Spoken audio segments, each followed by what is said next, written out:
Crawford here, psychologist, speaker, author of 4 books, host of 2 PBS specials. Here today to give you another tip on how to help you bring more clarity, confidence, and creativity into everything you do.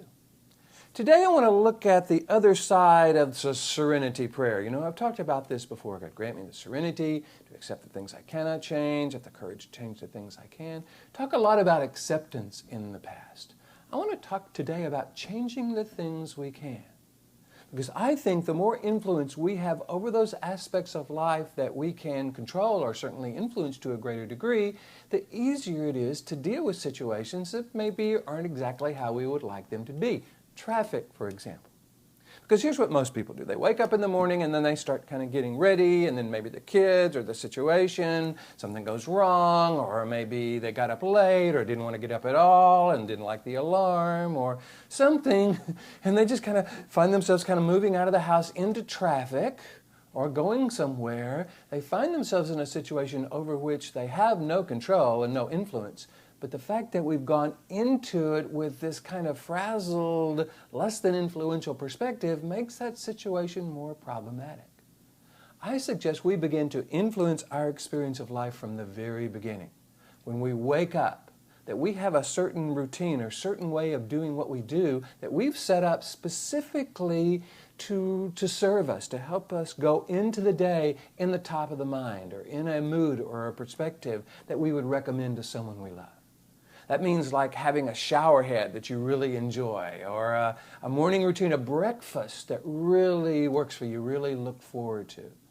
Again, because we have so much more influence over that morning routine, if we can set it up in a way that has us going into the day already in a certain mood, already in a certain part of the brain, then again, we can deal with those situations that we don't have a lot of control over so much easily.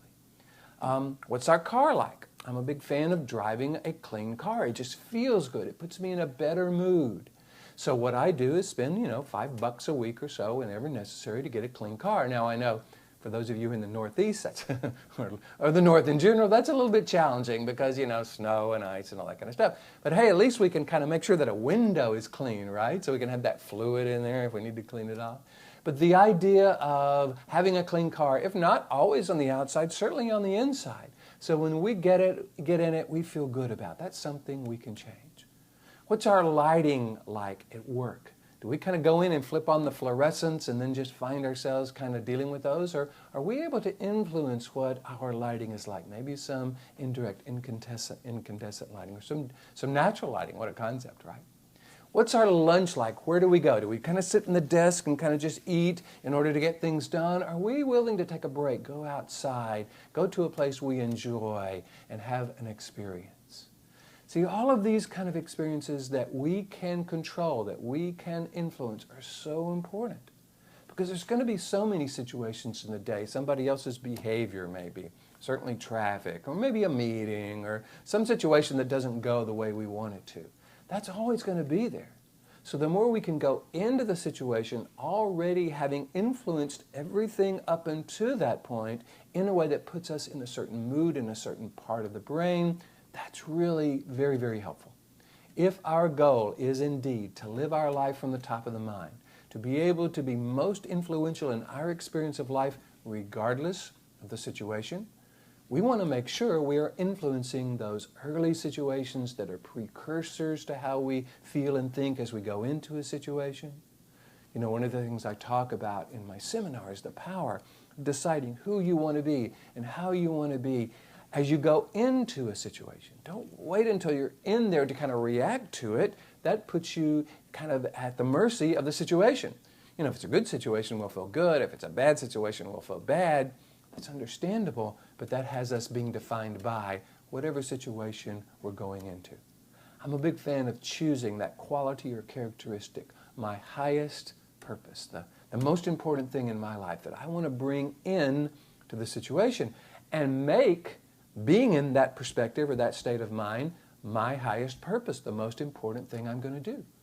So that if I choose how I want to be in traffic, not how I'm supposed to be, but how I want to be, my kids were sitting in the back seats saying, "Hey, Dad, show me how to be in traffic. What would I want them to learn? What would I want them to see?"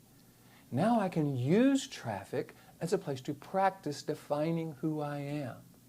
And that's just a new neural pathway. That's a neural pathway that goes from that limbic system, that interpreter, definer part of who we are, up into the upper 80% of the brain, where we have access to our clarity, confidence, creativity, compassion, composure, all the C words, all the things that we want, all the things that help us be the person we want to be, and in a way we would teach to those we love. So I hope you're finding this valuable. I hope you're going to be looking at situations in your life where you might in the past have just kind of gone through them, moved through them to the next situation. If that's a situation you can influence, that morning routine, how we are as we go to work or wherever we're going, school, whatever, then we want to be clear about that's us having power in our life. That's us having influence in who we are and how we are. Hope you're enjoying these. I'm having a good time bringing them to you. If you would like me to come to your organization or school or whatever and give you my thoughts on how to help you find more clarity, confidence, and creativity in every aspect of life, that's what I love to do. I call it getting paid to do what I would pay to do. So I go around the world doing that. All you got to do is go to my website, billcrawfordphd.com, or just Google Bill Crawford. I'll come up on the first page. Hit the contact button and let me know what you're interested in, and I'd love to talk with you about that. Again, I hope you're finding this valuable. Here's to you, bringing more clarity, confidence, and creativity into everything you do, every moment you find yourself able to influence. And I'll look forward to seeing you in the next video.